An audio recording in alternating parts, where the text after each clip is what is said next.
In the modern digital age, our collective journey through ideas often feels like walking along the surface of a Möbius strip, a twisting loop where no matter how far we go, we end up right back where we started. The scenery changes slightly, but the direction never truly shifts. We expend enormous amounts of energy arguing, posting, sharing, and debating. Yet the conclusions we reach are often the same ones we've been holding onto for years. It's as though we're locked inside a mental circuit we can't escape, trapped in the cages of our own cognitive biases, which both comfort and confine us. This pattern is eerily similar to the hamster wheel, constant motion without meaningful progress. In 2014, researchers Major and Robbers observed something fascinating. Even when wild hamsters were placed in natural outdoor settings with complete freedom to roam, many still chose to run on wheels that had been placed nearby. These creatures opted for the safe, enclosed loop over the unpredictable wilderness. That choice reflects a powerful instinct for familiarity, an instinct that humans share. We too often choose the mental equivalent of the wheel: familiar ideas, predictable environments, and the comfort of well-worn thought patterns, even when they prevent us from growing. Our minds are, in a sense, efficiency machines. When we encounter something familiar, our brains can relax, relying on stored patterns rather than processing everything from scratch. This is an evolutionary advantage. It helps conserve energy for moments of real threat or opportunity. Neuroscientist Marcus Rachel and colleagues found that in such situations, our brains switch into what's called the default mode network, a kind of autopilot that thrives on routine and predictability. But in today's world, where information is abundant and often conflicting, this preference for the familiar can quietly close us off from new perspectives, especially when algorithms keep reinforcing the same ones we already hold.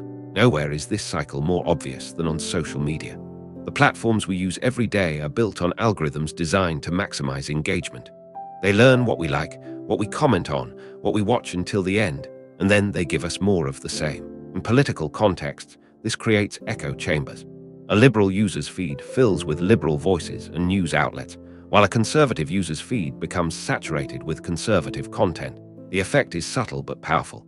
Over time, we are exposed less and less to opposing views, and when we do encounter them, they are often presented in the most extreme, least persuasive form possible.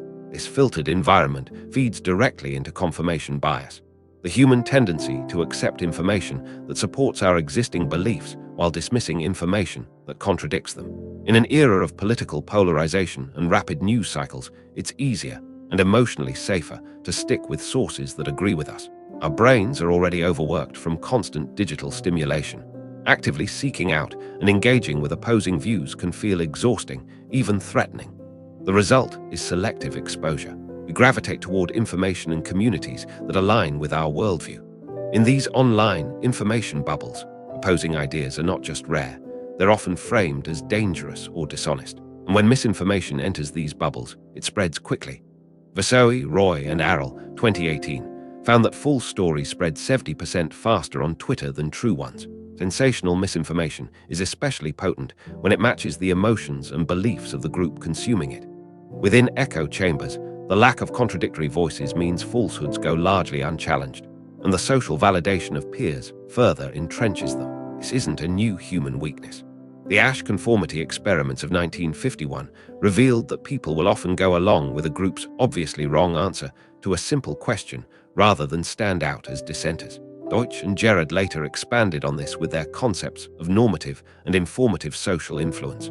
Normative influence is about belonging, changing your opinion to fit in.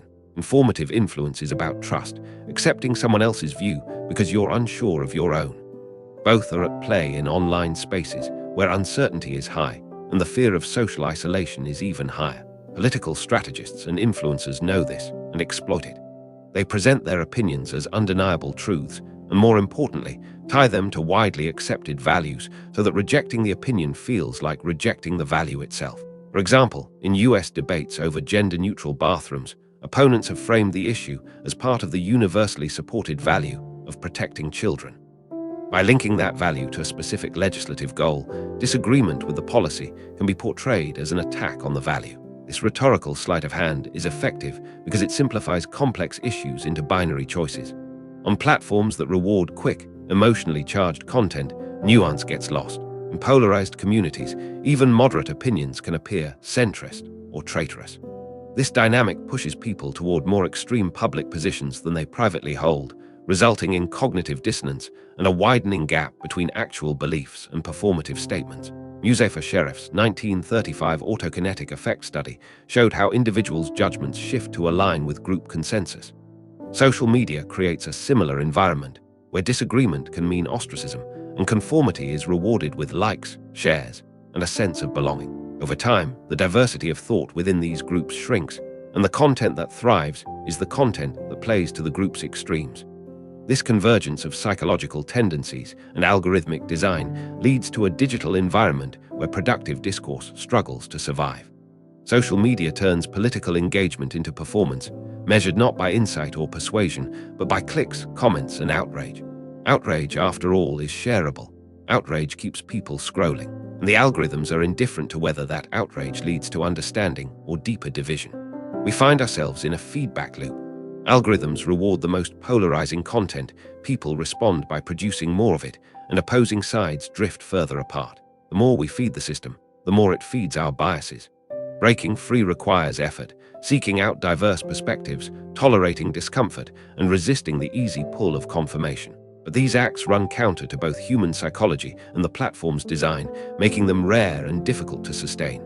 So we keep running, much like those wild hamsters, safe in our digital wheels, moving but not progressing. We debate endlessly, but rarely change our minds. Our paths are laid out by invisible systems that profit from our predictability. The Möbius strip of modern discourse offers no exits, only the illusion of movement. And as long as we value comfort over curiosity, we will keep exhausting ourselves in circles, mistaking the safety of familiar beliefs for true intellectual growth.